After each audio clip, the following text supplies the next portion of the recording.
দেশজুড়ে বাড়ছে ডেঙ্গুর প্রকোপ। এবছর একদিনে সর্বোচ্চ ৫ জনের মৃত্যুর ঘটনা ঘটেছে গতকাল। এ নিয়ে চলতি বছরের ১ জানুয়ারি থেকে ডেঙ্গু জ্বরে আক্রান্ত হয়ে মৃত্যু হয়েছে ১১০ জনের। আর এবছর আক্রান্ত হয়ে হাসপাতালে ভর্তি হয়েছেন ২৭,৭৮২ জন। রাজধানীর বিভিন্ন হাসপাতালে চিকিৎসা নিচ্ছেন ডেঙ্গু আক্রান্ত রোগীরা। সে খবর জানতে সরাসরি যাচ্ছে আমাদের সহকর্মী সাদরিনা খন্দকারের কাছে। এই মুহূর্তে তিনি রাজধানীর মুগদা মেডিকেল কলেজ হাসপাতালে অবস্থান করছেন। সাদরিনা, হাসপাতালগুলোতে রোগী ও তাদের চিকিৎসা সম্পর্কে আপনি কি তথ্য পেয়েছেন?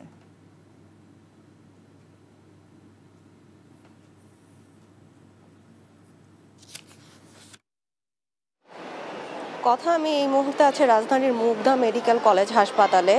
প্রতিদিন কিন্তু ডেঙ্গু রোগীর সংখ্যা বাড়ছে এবং স্বাস্থ্য অধিদপ্তরের পক্ষ থেকে যে তথ্য জানা গিয়েছে, গত ২৪ ঘন্টায় কিন্তু ৫ জনের মৃত্যু হয়েছে।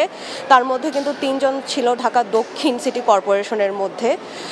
এখানে এসে ডাক্তারদের সাথে কথা বলে আমরা জানতে পেরেছি এখানকার বেশিরভাগ রোগী কিন্তু দক্ষিণ সিটি কর্পোরেশনের থেকে বিভিন্ন এলাকা থেকে আসছে। এছাড়াও বরিশাল, কুমিল্লা সহ ঢাকার বাইরে থেকেও কিছু রোগী আসছে। তারা বলছে যে রোগীরা মূলত এই সময় কিন্তু ডেঙ্গু রোগী সম্ভবত সবসময় বাড়ে এবং রোগীরা মূলত তারা জ্বর নিয়ে কিন্তু অনেক অবহেলা করছেন। তারা নিজেদের মতো করে মেডিসিন নিচ্ছেন, এজন্য কিন্তু স্বাস্থ্য ঝুঁকি আরও বেড়ে যাচ্ছে।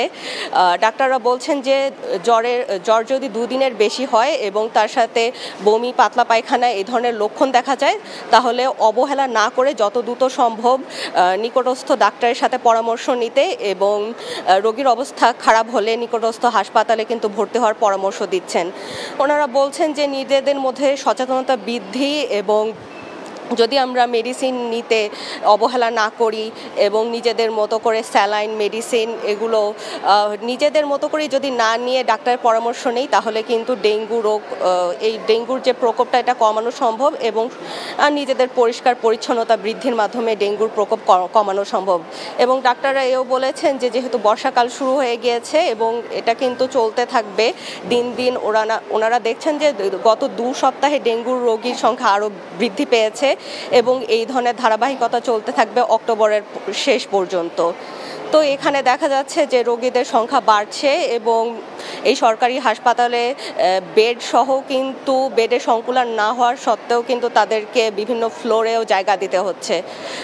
তো ডেঙ্গু রোগীর সংখ্যা কিন্তু বাড়ছে। এখন মোটামুটি ভয়াবহ পরিস্থিতি আছে। তো কথা এই ছিল আমার কাছে ডেঙ্গু রোগের সর্বশেষ পরিস্থিতি। বান্ডেল থাকলে প্রতি সেনমানিতে টাকা বাঁচবে। বিকাশ সেনমানি বান্ডেল কিনে জিতুন প্রতি লেনদেনে।